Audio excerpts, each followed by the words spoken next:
today. No, you're good. Yeah, tell me just a couple minutes, Mike. Tell me a little bit about this car here. Are you gonna be able to do Yeah. it with the sun? No, I got you. This is a 1957 Mercury Turnpike Cruiser. They built them to run the interstates out on the West Coast. Okay. And these here, they're broke off now, but the little tips there, you could turn them and it opened vents where the air would flow through the cars. The rear window went down. Okay.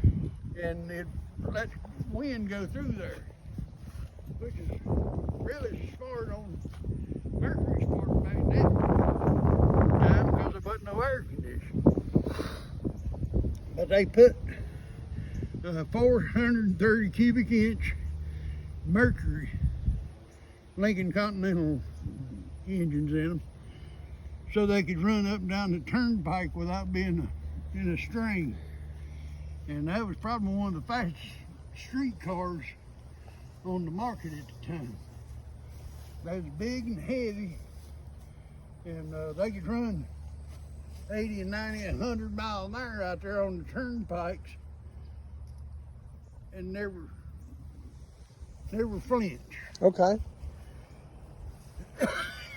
Excuse me, but there was only 5 Cup drivers that ever run these cars in the NASCAR Grand National division, which is now the Winston Cup, or not Winston Cup, is what they call it now, Cup Series. But there's only 5 drivers that ever drove. There's Jim Pascal, Fred Harb,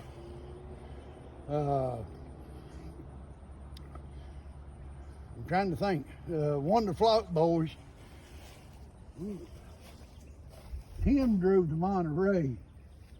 I think Bob drove the Turnpike Cruiser, but there's only 5 drivers that ever run one on the track. So this one here ran up in Pennsylvania.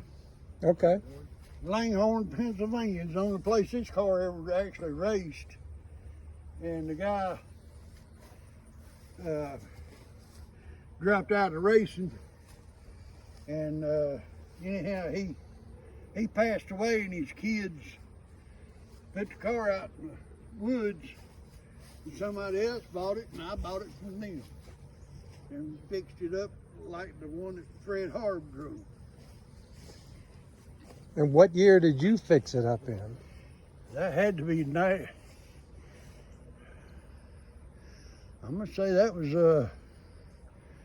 in the mid '90s or late mid 2000s. I'm sorry. Okay. 2001, 2002, somewhere along in that neighborhood.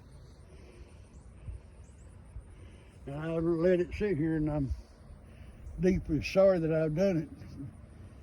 But I'll get her fixed up. There you go. I mean, it's in good shape. It wouldn't take a lot. No, it's not going to take a lot. It's solid. I'll tell you, you'd be surprised how much a good wash job would do for that. Yeah.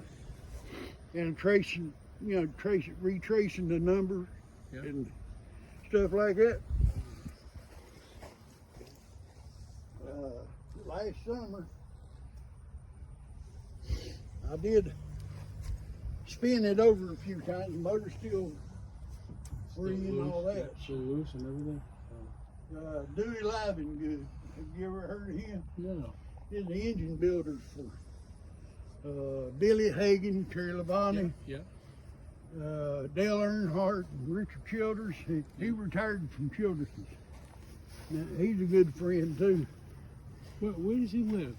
He lives right about 2 miles across the Oh, okay. way here, and him and a boy we call Smokey from around here. He used to build the baby grand car engines, stuff like that, and then the 6-cylinder cars. He used to build all those engines. Well, they come over here and rebuilt the carburetor and all for it because it's flooding so bad.